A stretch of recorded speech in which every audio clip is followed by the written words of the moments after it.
How are you? I'm great. You're looking fabulous. How are you? Good. I'm great. I'm great. I'm I, excited. So I'm excited too. So excited for today's session. yeah, it's gonna be amazing. We have a lot to talk about, a lot to cover, and all the finalists. Congratulations to you guys. I'm super excited to be speaking to you all, and Akshata, thank you for bringing me on. Oh, my pleasure. It's my honor and my pleasure to have you on board. And let me start this session by introducing you to all our viewers out there. So, most of the finalists of the International Glamour Project, Miss Teen India, Miss India, and Mrs. India, they've already seen or met you through the grooming session video that where you gave them tips how to unleash their creativity, how to boost their creativity, and how to improvise their creative spirit. So this is going to be Yes, absolutely. an extension of that, I'm sure. So for all of you who want to know more about Susmita, let me just have the honor of introducing this beautiful lady. She is the owner and CEO of SP Fashion Direct. SP comes from her name initials, SP Susmita Patel, Yes. and she's been a print model, a runway model, a businesswoman, an entrepreneur. She's competed in Miss International World twice. She's the winner of the Miss International World Global 2018 title. And I can just go on and on. And with your recent achievement, you're going to be starring in an international series called The Italians. And you're going to be playing the part, or rather, acting as Princess Yasmina. That is so exciting. Yes, it is. It was something that I had the honor of, being selected for. It was a random opportunity that came up. It was not something I was expecting. I would get asked, like, have you ever considered acting? And that's not something I looked into. I've been asked multiple times, but over time with the progression of how all the opportunities show up, I'm like, you know what? Why not? What harm is it gonna do? That's all this world is about, and the life is about to enjoy, to experience. If you don't like it, or if it doesn't work out, you can at least say you tried. There's no regrets, right? And I was approached. I looked into the person, who he was, make sure it's legitimate. There's a lot of scams. You have to be careful. Like, I cannot stress that. I would probably get, out of 50, maybe 2 or 3 are legitimate. So you really have to trust, do your research, do your projects. Yes. When I had the opportunity, and, I spoke to the person, directly to the director, and, I was very upfront, like, hey, I'm still very green. I've never actually taken on an acting part, but, if I have the opportunity, I will put 110% into it, and let's create some magic. So we've been in contact. I was offered it back in November, and around this time I was supposed to actually go out to New York to film. But with the whole pandemic ordeal, it kind of put a little bit of a setback. But it's okay. We get a chance to continue living and doing everything that we can. Stay positive, and everything comes your way. Absolutely, absolutely. You are the true example of how you have evolved. I mean, when I was going through your bio and your resume, from your master's in health science to doing a job in the pharmaceutical domain, in the pharmaceutical Yeah. industry, moving towards glamour, fashion, pageantry, Miss International World playing a huge role there in your career. And you're also the pageant choreographer and the contestant coordinator of Miss International World today. And Angela takes so much pride in saying that she's my girl. I know. We always say we're like, sisters from another miss, and a huge age gap, but we have the mentality where we are on the same page. And literally, she will even tell you, we are glued to the hip. Like, you cannot tear us apart. We have disagreements. We may have, misunderstandings, but that has never come in the middle. We just talk it out. That's what you have to do. A lot of times, there have been people who try to come in, try to burn bridges, he said, she said ordeals. But, when you know the person that you're working with and who they are, right? You have to get to know get to know the other person and base your opinion on your experience and your encounter with them.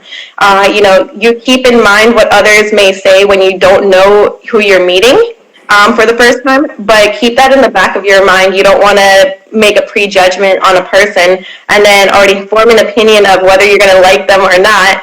You really have to just get to know them one-on-one and make your opinion. I mean, 10 people may hate you, but that one person may be like, you know what, you're cool. I have no problem with you. We are very like-minded, headstrong, but we know what we want, and that's it. And Angela, the CEO of Miss International World, she's such a humble and dynamic woman. I just love her for the qualities that she possesses, and she gives me these strong vibes. She sends them all the way from Miami to India, and they reach here in Mumbai, and she just gives me power. And I'm sure when you are more in connection with her, I mean, what kind of an effect she must be having on you? Absolutely. We actually feed off of each other, when it's funny because, when it's like the telepathic, when one person is speaking, the other can actually finish the sentence or whatever. So that's literally our relationship. We went from, she saw me at a bridal show that I did for the very first time. And I had no idea what I was doing. I'm like looking at everyone, trying to figure out what to do, what not to do. That was your fashion show, right? Yes, it was. So I did 2 photo shoots. It was a little bit a snapshot of the entire journey. It would be fun to, hear from you how you, took your stepping baby steps and today wherever you are. So just give us a snapshot of the entire journey. Absolutely, and looking back on it right now, I'm like, I can still recollect every moment and like, oh, this is how it started. This is how, like, from this to this to this is how I jumped. And at the time, I was just like, is this really happening? Like, you're kind of just going with the flow of it. In the beginning, I'll be honest, I was very conscious. I was unsure, not as, headstrong and dominant or like confident. I didn't have the attitude I had the motivation like deep within, right? We all have that passion and motivation, the idea and the dream of like, oh my God, this is amazing. Like when you see something and you're wanting to be in that place, that location, like you're wishing that this is your life, right? Or this can happen to you. What I can say is do not let that dwindle because it will happen one way or another. Whether it's going to be, when you're 14, like 11, 12, 13 years old or as a baby because, some parents go crazy, getting them in early. Or, you can be a mother, a divorcee, you can be married, single, widow, kids, does not matter. Every moment in your life has brought you to that point. There's a reason for everything. I'm a very firm believer in that. So for me, when I first started, it really started after I got married and moved to Florida. Within 6 months, I didn't know anyone. It was a fresh new start, clean slate. I was waiting for my car to get delivered. Like after I moved down, it took 2 weeks. I was Ubering around trying to get to job interviews. My mentality at that time, my mindset was like, hey, I have my bachelor's, I have my master's. This is the career I'm going into. This is my goal. And you know how we're always driven in the path of this is the route we need to take. Like this is point A, this is point B, and we need to reach C. So to get from here to here, it's going to be like a straight shot. We never think about, and we're never prepared for the obstacles and the hurdles that come through. So I was like, I was looking into jobs in the healthcare field. I had studied and got certified for pharmaceutical sales. So I'm like, oh, that's something I want to get into. I'm very good at sales. I never knew, but growing up, and when I think back on it, every job I held was more sales-based, believe it or not. And one way or another, you are selling either yourself or a product.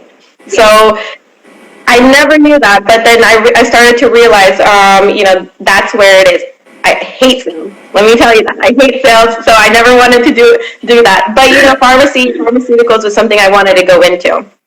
I originally went in to become a pharmacist and realized, when I started interning and working behind the counter, it's like pill pushing. I was like, I can do this. but I didn't feel satisfied. And at that time, I was still like, I was actually doing a lot of the things to make others around me, my family, and, and the proud feeling and the achievement, the success. Your family always, or your parents especially, they're so proud of you and they have such high expectations that you don't want to disappoint. That's just how we grow up, and you want to live up to it. You don't want to be a disappointment. So that's really how it started. And even though I'm American born, my family, I'm first generation, I've always been the guinea pig. So I've been like the test dummy, you can say, and everyone's been watching me. So I had such pressure, such expectations. I didn't realize that, how much inside I was holding in and not really speaking out. Like I had it inside me, like I wanted to scream, but I was this girl who didn't know how to say anything without hurting someone. So instead, I would hold it in, and it would affect me, where I felt hurt, disappointed. But I was able to push. I don't know how. I was able to push it off and be like, you know what, it's okay. Everyone else is happy. Like they see what I'm doing, and I'm working hard for it. So that's making me happy. But internally, like later on, I realized how much it was actually eating away at me, and it's a discouraging thing. So no matter how hard I worked at things and to achieve, it felt like I was not getting anywhere, or it was like very stag. And I needed to figure out, like I still had no idea after college who I really was. I was experiencing, or coming through different opportunities through friends, different organizations. But my family is very old school, traditional, also. Right. So they were they wanted me to follow one path, and I was always the black sheep of the family, you can say. But I've always maintained that peace and clarity. So I never did anything where it was hurting anyone else, but I wasn't happy. And so after I got married, you would think you're prepared to go into your family and, settle down, have this path of finding a job, and having a family. Like that's literally the path, right? Yes. So after I got married, luckily though, I'm very, very blessed to have a supportive husband who is very, very, very chill.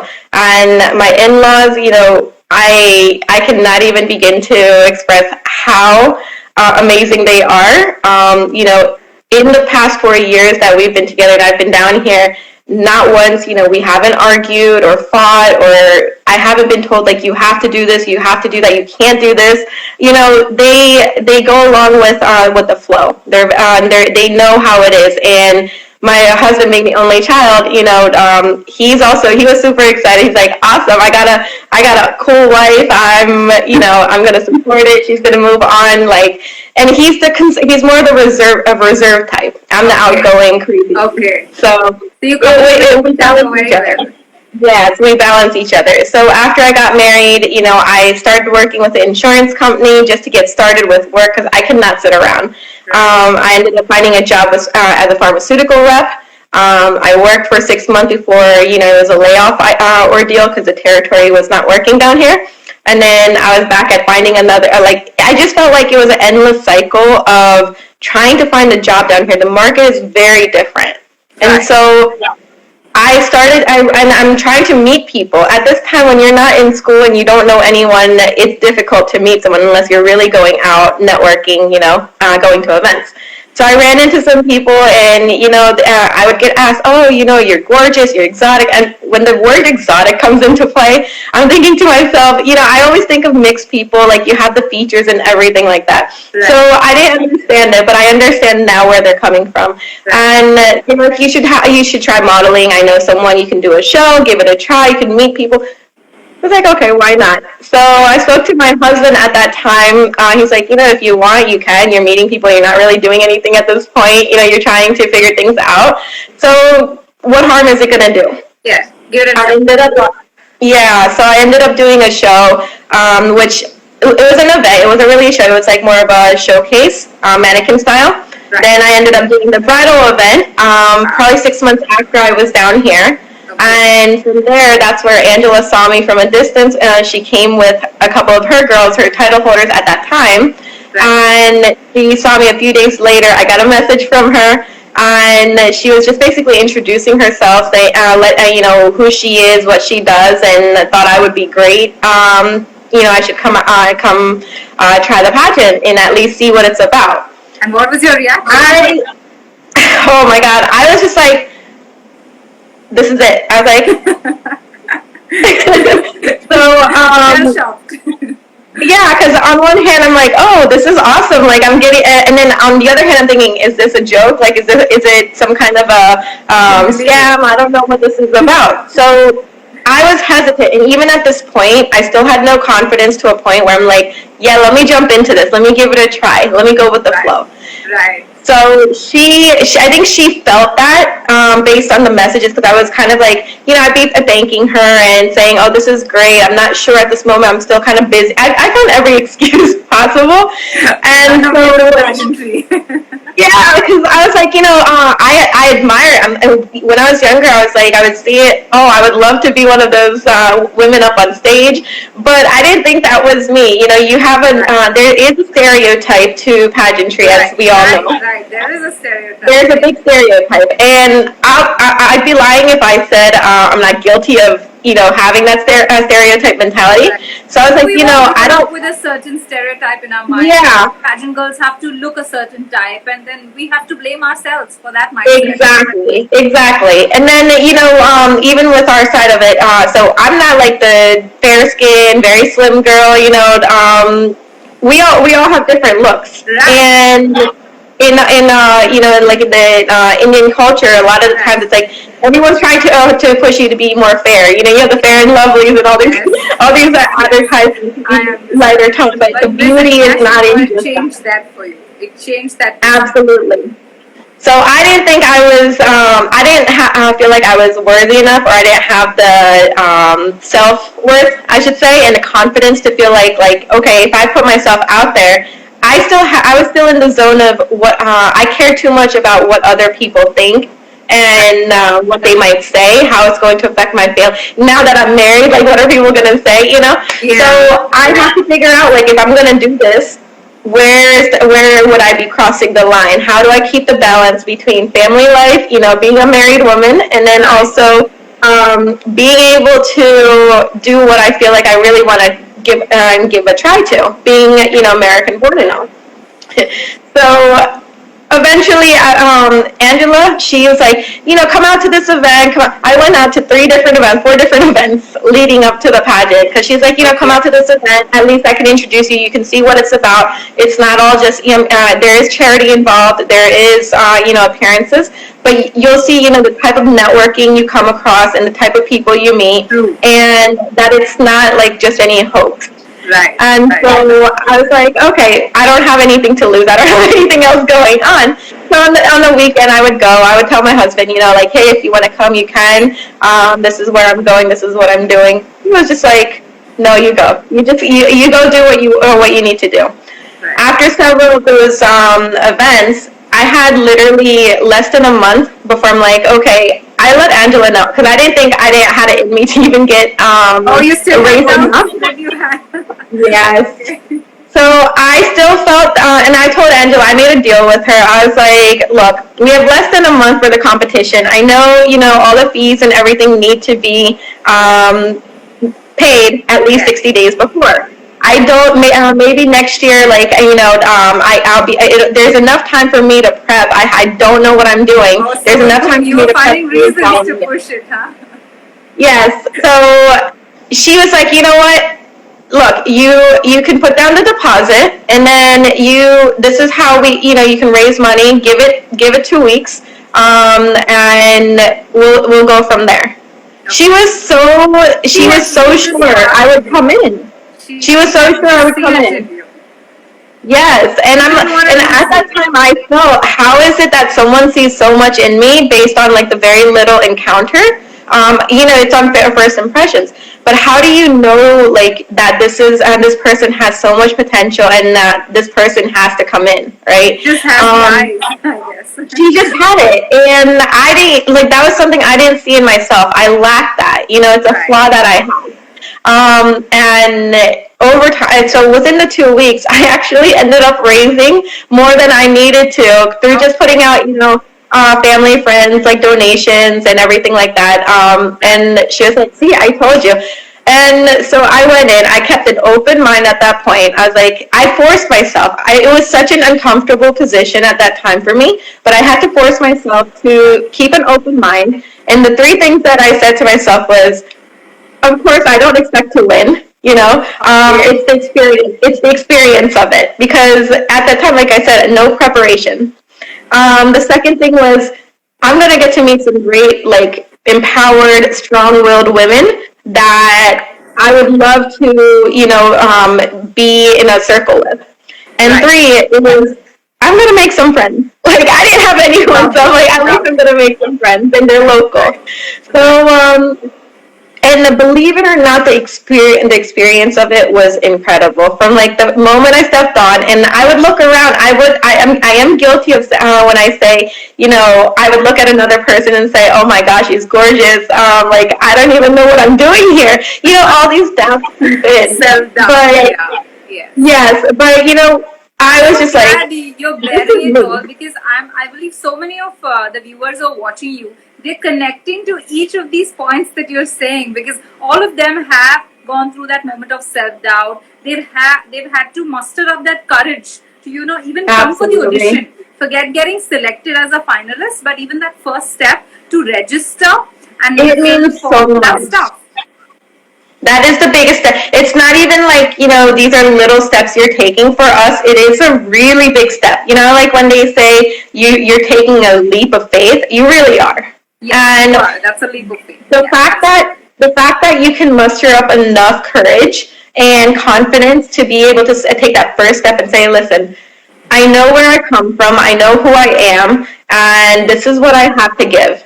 If it's not good enough on this time, it's going to be good enough for next time, but it is good enough for myself. You have to be happy with yourself and know what you bring to the table. If the person in front of you does not see that, then it's just not the time. That's not the person you need to go in front of. And so the fact that you take the opportunity to actually sign up, register, say, hey, I'm gonna go and try out for this and make an audition. That, like, kudos to you. That is the biggest step you can take for yourself in doing something for yourself. Right. Angela is watching us right now, Susmita. I think both of us need to say a big hello to her. Hi, Angela. Thank you for watching us, and thank you for seeing the spark in Susmita, and thank you for seeing the spark in me as well. I am also extremely grateful to you. So I think we both are using this platform to give you lots of kisses and saying a big thank you to you, Angela. Thanks. Yes, Angela has been a phenomenal role model, a mentor, a guide, and we learn from each other. It's great. Lovely.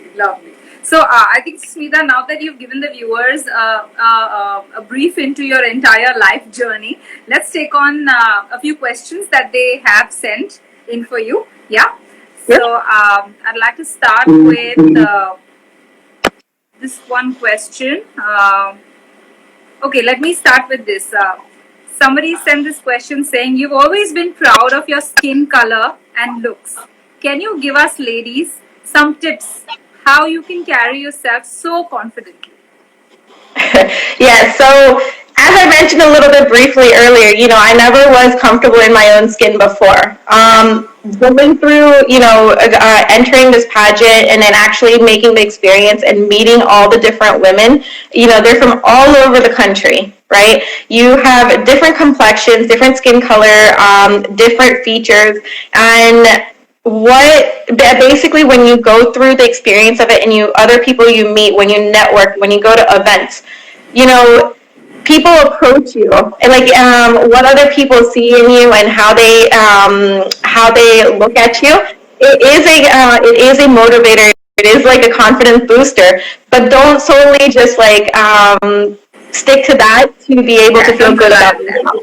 Yes, and you just need to you have to accept who you are. Bottom line, that's what it is. If you accept who you are and you're happy with who you are and how you look, then that is going to be the biggest change that will happen, and you're going to open up and actually realize, like, this is me, this is who I am, and this is my worth. Like, if you don't, not everyone is going to be good enough for everyone. The one thing you'll learn in life is, one person may like you and the other person doesn't. But we just have to kind of like learn to let that roll off our shoulder and know, this is my skin color. I can't change it.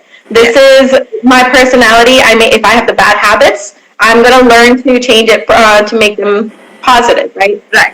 Anything that someone says that's negative, and you're gonna feel it, but you have to learn to build up that tough skin and realize, listen, this is temporary. Like, this is your opinion. Yes. Everyone has an opinion. Yes. So Yes. Self acceptance is the most important. that's the biggest importance. Great. Okay, the next question is from it's from Dhruvi. She's a finalist of the Miss category. She says, I've always been a multitasker and never leave any opportunities, but once I'm into them, they start haunting me. I don't understand what should I do? Should I give it more time and focus? I try giving justice to both and excel as well, but it's not up to the mark. What should I do? So this is similar to your story. Yes, I feel like this is like taken out from my soul. I've experienced this. I've lived it. Yes, I like, honestly, this person is basically a mini me, I guess I can say, or a clone of me. Dhruvi, I was saying that she and you have a striking resemblance. Yes, because like I mentioned earlier, I grew up with the expectation with so much pressure on me also, and I've been the type of person who takes on more than I can chew, and never can say no. I was like, I was that yes person, so everything would get pushed on me, and I would get overwhelmed. I would get to a point where I'm like, I would have to mentally tell myself, no, I can do this, I can do this, I can do it. But then it was draining me, right? So when you take on tasks, one thing I learned is, once you start to learn and you recognize who you are, like, it goes back to the self-acceptance and knowing you as yourself, right? Right. When you figure that out, you know your capabilities and how much you can handle before you hit that peak of where you're like, you just want to scream. You just want to scream, right? And before you get to that point, you just need to know, learn to say no. It is okay to say no. It is okay to not take on additional tasks. Now, if you're at a point where you are juggling everything and you realize this is too much, take a step back and basically make a note. Take a pen and paper and write everything down on one side that you need to do. Right. Number it or put it in order of, like, most important, prioritize. Yes, the most important, and when it needs to get done, put deadlines on it and take it piece by piece. Don't do a little chunk of this, a little chunk of this, and a little chunk of this. You're not going to get anything done, and that's going to make you even more overwhelmed. You're going to feel like you're not getting anywhere and you're stuck. You have to make sure you complete one thing before you continue to another, unless it's overlapping. Right.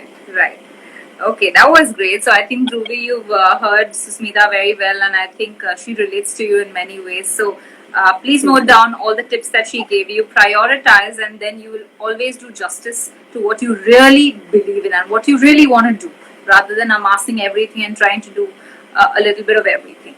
Okay, so next question is from Amisha. She's from the Miss Teen India category. She says, what do you do to constantly challenge your underlying beliefs and assumptions about yourself? How do you deal with them? So, to deal with it, again, it really comes down to how you feel about yourself, where your beliefs are, and not actually imposing that onto another person. Right. just as you feel that someone else is trying to impose their beliefs and their feelings and their assumptions onto you, and it makes you feel a type of way, right? Like, yes. It can make you uncomfortable. It can make you feel like, oh yes, that's exactly how I was feeling. Or it makes you uncertain, right? It makes you doubt and question the way you believe something, or the way you're making assumptions about something. Is my thinking wrong? Don't ever doubt yourself, because it's part of like your gut feeling. Your gut feeling is basically that person inside of you that is the good voice and is telling you something is wrong, or just go for it. Right? You have to kind of listen to that. So do not let I would say, do not let what others believe and feel basically take effect and make you doubt what you're feeling. Go with your gut feeling. Go with your belief. Now, if there is something wrong or it's an underlying cause, I mean, I know, when it comes to family, it's a little tougher to deal with.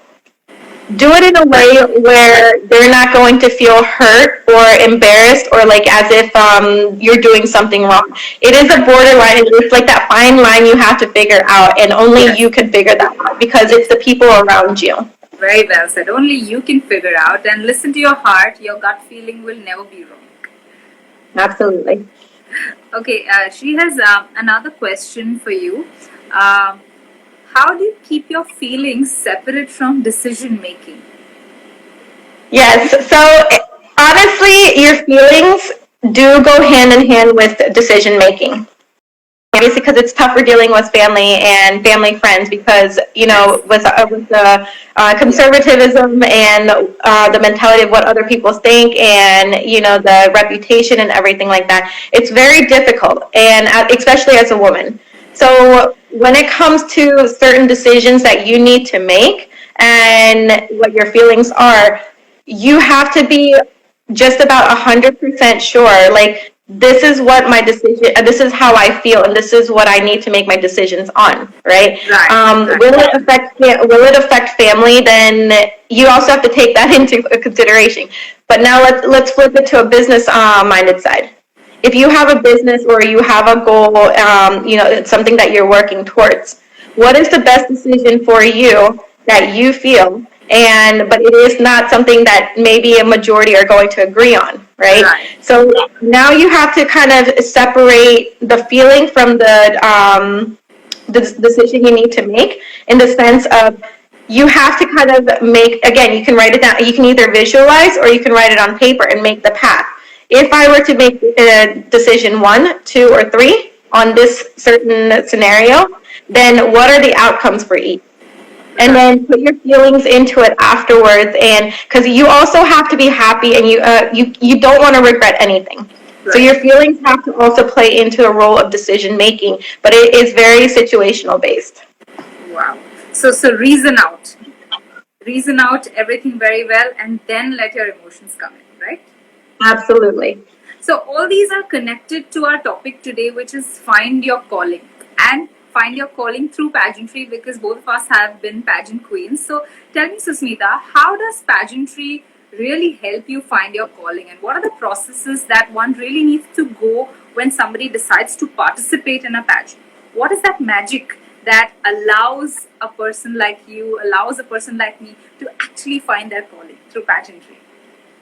Yes, so it goes back to when you first take that first step, because that is the step that is the most crucial amongst anything, in my opinion. Reason being is, you're coming from this state of mind of uncertainty, doubt. Am I good enough? You're questioning yourself. You see, you have this idea of all the women that you've seen on stage, and you've already pictured it. And if you're feeling like, oh, I'm not good enough, or I don't look like this person, I don't have this body type, I don't have this hair, I don't have these skills, I lack, all these flaws that you have.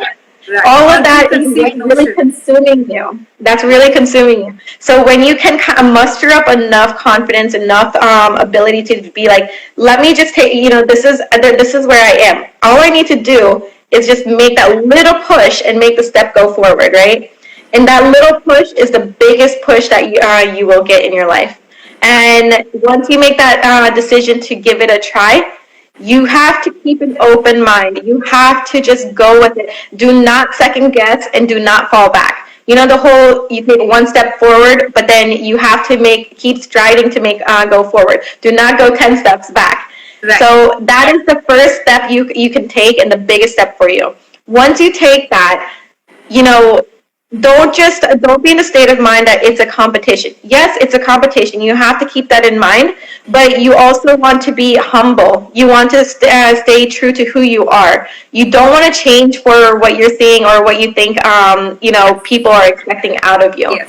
The Yes. if you stay true to who you are going to be more respected. You're Right. going to have more people coming to you and more opportunities open up to you because you're Right. showing that unique side of you also. That is very Absolutely. rare. Right now, it's all about following each other. You need to step away from following another person and become a leader. Right. And through the experience is where you're going to gain that. You're going to build that confidence, the personality, the attitude, the open-mindedness. I was never this open mind. I was never direct, but it helped me to actually bring out my voice. That was one of the Wow. other things is going through this whole site pageant process and actually competing, going to events, networking, meeting people.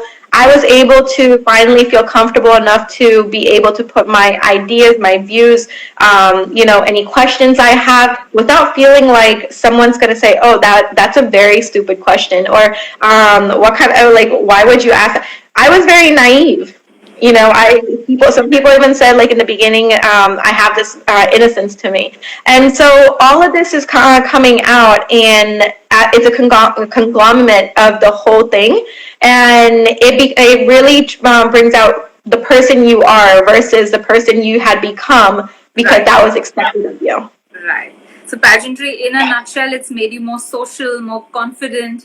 It's brought your leadership skills out, your networking skills Mm-hmm. out. So all of it, it wraps itself and presents And it as a also every potential that you have, all the skills that you have that has been suppressed and that yes, you never realize growing up. With us, like as a woman, growing up, you're like, this is your life. Your path is basically made out by your family, yes, and that's what you're following. So whatever you're feeling growing up, and whatever like urges that you may have of wanting to do, any passions, creative side, if that was not supported and if that was kind of pushed back, right, then that's how you grew up, and so you don't realize how much you put down and put back away until you start to see people around you who are motivated, encourage, and inspire you to want to bring that out, right? So it lovely. basically brings out all of your potentials, all of your qualities, basically the real person that you are, and be happy Right, and realize this is you, and this is like no one can take that away from you. right. It just reminds me, one of the contestants just sent us a message last week, says, I found my value in myself and my realized my self-worth. And all this gained focus only after I got selected as a finalist of the International Glamour Project. So she thanked us. So then, Oh, that is so exciting. I'm yeah, so happy for you. Congratulations. And I'm so proud to hear that. That is thank like you. such a joyous feeling and a feeling you cannot like ever forget about. So I'm Thank so you. happy for you. Thank you. So whoever sent this message, Susmita says that you've done the best thing by, getting into pageantry, because yes, pageantry is going to open up so much more for you, much more than you can imagine. Yes. And now you have that confidence and you have this feeling, use that as like a fire and that is lit in you, and keep progressing forward, and don't look back. Don't let, even if even if you don't move forward, like you became a finalist, just because you did not win like the top title or you move forward, it is not the end of the world. Be happy with where you are, because believe me, there are so many others that are willing to be in your place, that and wishing to be in your place. So the fact that you got to become a finalist and you don't move forward, be proud of yourself. You did a lot for you, and you did a lot to inspire others. Okay, that's great. So now moving to winning. What about winning the pageant titles? Do they really change one's life? Now you've been a winner, so you can definitely share your experiences with us. Yeah, so yes, it has actually changed a lot for me.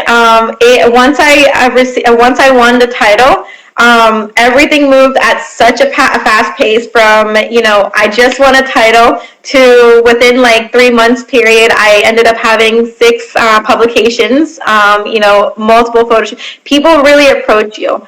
And then and a lot of offers came my way, and I had one of the offers was to be able to organize and coordinate a 5-day live show during the U.S. Wow. Open cricket event. Wow.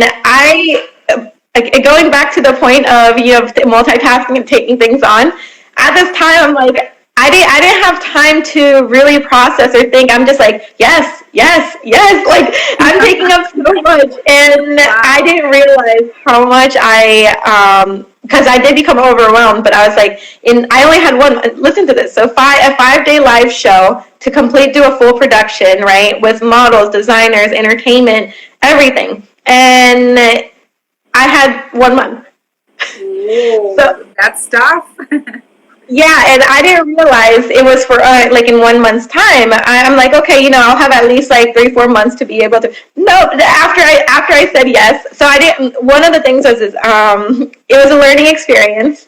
Right. I went into it just like not really doing research or not. I'm just like, yeah, I can do this. Awesome, this is a great opportunity, Right. and each day, oh my gosh, Angela can tell you, I was on the phone with her. There are days I cried. There are days I was like, am I going to be able to do this? And it got to and I didn't have my business at this point. I was just Okay. like, I was brought in to come in to be able to work. But I realized I need to let people know that I am the organizer. I'm not just someone that was brought in and then they take the Right. credit for it. Right. So, But you discovered your event management skills in yes. this And then opportunity. I was able to pull it off because it was 2 weeks in, and I'm like, I can either. There was a lot of things happening at that point where I had to make a decision whether I'm just going to pull out because it was costing me a lot out of my own pocket. Things just worked out where it was very negative, and so I had to separate, the business mentality from what I was feeling. And at that time, I was like, okay, you know what? Even if I break even at this point, let me make sure everyone else is taken care of, from models to designers to the entertainment that came in. What I had told them that they are going to get out of this event is what they're going to get. So Yeah. I had to make it happen, regardless of how I felt. Angela And just typed in a message saying she did the best show. So you had your validation there.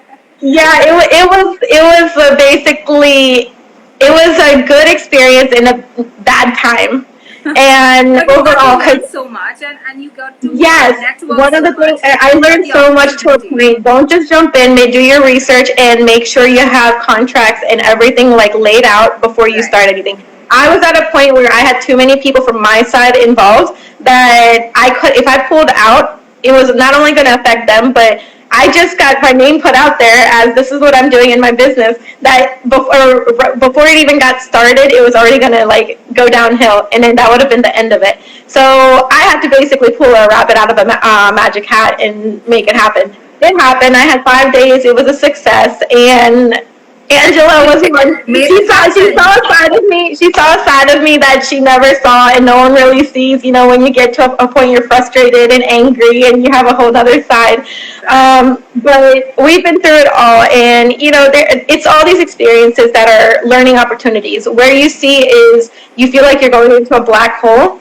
Don't look at it that way. See that little light that's at the end of the tunnel. You Right. have to look at the positive in the negative. And anything that's happening that's bad, you feel like you're stuck. Yeah. Find out one thing that is going to be like, you know what? Even though this is this bad, but you have to change your perspective Yes. Yes. and Perspective. get Yes. yourself out there. Don't become a victim. Like overcome it. Yeah. Because there's good coming out of everything. Whether it's good or Absolutely. bad, change your perspective. Absolutely. Yes. And Mm-hmm. winning a title gives you loads of opportunities.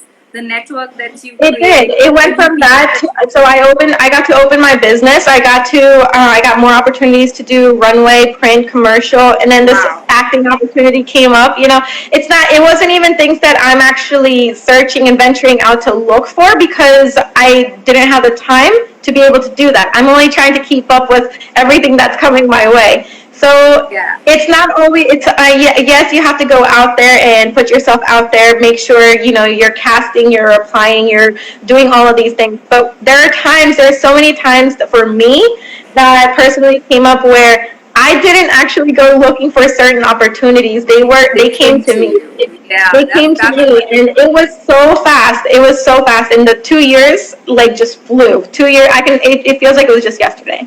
Wow. And because of pageantry, because of you winning the title, it has connected you to us. That's the biggest Absolutely, I opportunity. know. And it's incredible. It's incredible. Great. Well, the next question is it's from Dr. Medha. She says she wants to start her own charity organization and increase health awareness and also offer free treatment to people. How will my participating in a pageant help me raise funds for my charity? Will it so? Is a great question, and when it comes to charities, I'm 100% in. One of the way pageantry will open. So let's say I'll give you two scenarios again here. Let's say you didn't enter the pageantry world, but you have all this experience Correct. and you have people you can reach out to be Correct. able to partner and begin a charity organization. You know the process of it, but it takes time, right? It really is like you're jumping through hoops and hurdles to make things happen. There's contracts, there's people you have to get involved, and you have to get approval and everything like that. Right. Going through, once you compete and you have a title, honestly, that changes everything and speeds things along. You have Right. a platform. You have a platform that you are going to, that you want to do. You have the experience and the drive and the motivation and that passion. And then last, you have the people that will approach you. They want to now. You have people that are interested in wanting to work with you, and it takes away some of the laborious hard work that you have to go out and do, because you have people coming up to you. Now you have, uh, you know, option 1, 2, 3, 4, all the way to like 50 maybe, right? But Yes. then not only that, you also have sponsor or donators, right? Yes. Organizations that want to come in and join Yes. you. Yes. Yes. Reason being is they see that you have this influence over people. Now you have a title, you're a winner, and Correct. it's a motivator. You're like an influencer, you're an ambassador. So they want to bring, and just as you need them, they need you for ambassador work, for commercial, for ad, for promoting, anything of the sort. And Yes. lastly, even the state involvement or the government involvement. You can literally write a letter to your governor or the state, the president, whoever it is, and get their support. You will Right. hear back from them a lot faster than you will from just writing a letter, because it just goes in with millions of Yes. others activity. Yes. And when will it be seen, right? So it really does open the doors and the opportunities, and it changes your position from being like the general average public to being an influencer, to being someone like a role model, to being a mentor, to being a person of voice. And that's Right. where it helps. Absolutely. So, Dr. Medha, you have it there from Susmita. There's lots that can happen through pageantry if you want to open your own charity organization, etc. So, my last question is from Mrs. Nena. In fact, she's one of the oldest contestants in the pageant. She's 60 years old and she's in the Oh, Mrs. wow. category. And she wants to be connected with the field of glamour and pageantry. So she's asked you a question saying, "My calling came really late, but still, can I still benefit from pageantry?" Yes, absolutely. Oh my gosh. First of all, being 60 years old and taking the step to actually come forward, I am so happy to hear that, and that is like so heartwarming. It's like it's actually a inspiration to myself, because now I'm like, when I become 60, I want to be able to still continue this and Lovely. feel just as great. I would have to say that even if your calling came late, it's understandable because generations have changed. Do not step back. It is a calling that came. Continue with it. Be happy and take the steps. You may have some negative backlashes from the community or the people around you, like, oh, you're this old and you're gonna start going out there and now you're doing this. What kind of look is? Don't worry about that. Do not worry about what other people around you are saying. Um, do what is making you happy, and you taking that step forward are a big inspiration to those around you also, and those in your generation, because they can see that, hey, just because I'm in my 60s or I'm in my 50s, it does not matter. It's never too late. Yes. I'm sure you've had other obligations and everything that you had to fulfill. You've had a family, kids. They're all grown up now. Do something for yourself. It's never too late. Right, right. Absolutely. Some golden advice coming for Mrs. Naina there from Susmita. So, Susmita, it's been almost 60 minutes and we've had like a massive session and you've Yeah. answered most of the questions that our contestants sent us. Thank you so much for the golden advice, the tips that you've given, all of them. Before we sign off, what is the last piece of advice that you would want to share with all our viewers who are watching you? So I would say, especially to the finalists, congratulations. Be proud of how far you've made it. I know some of you are teens, as young as 13, 14, I 14. believe. You're starting at a great age where you can develop and become a person in a positive way. Remain true, remain humble, and do not change yourself for anyone else. Do stay open-minded, be creative, learn, be open to learning, and just do what makes you happy. Do not let anyone stop you from where you want to reach. Every opportunity is an opportunity to an endless number of successes. Thank you. Thank you so much, Susmita. You've been so amazing. And thank you for giving us your precious time. It was lovely talking to you. I'd like to tell all the viewers who are the finalists of the International Glamour Project that very soon we'll be organizing a more in-depth session with Susmita, and she's going to throw in a contest and select 3 winners. And these 3 winners will have a personalized guided session on a one-on-one basis with Susmita. So look forward to this great freebie that's going to come only for the finalists of the International Glamour Project all the way from Miami. Thank you so much, Susmita. Thank you for having me. Thank you. Bye-bye. Love you. Take care. Bye. We'll be in touch. Bye-bye. Yes, absolutely. Bye.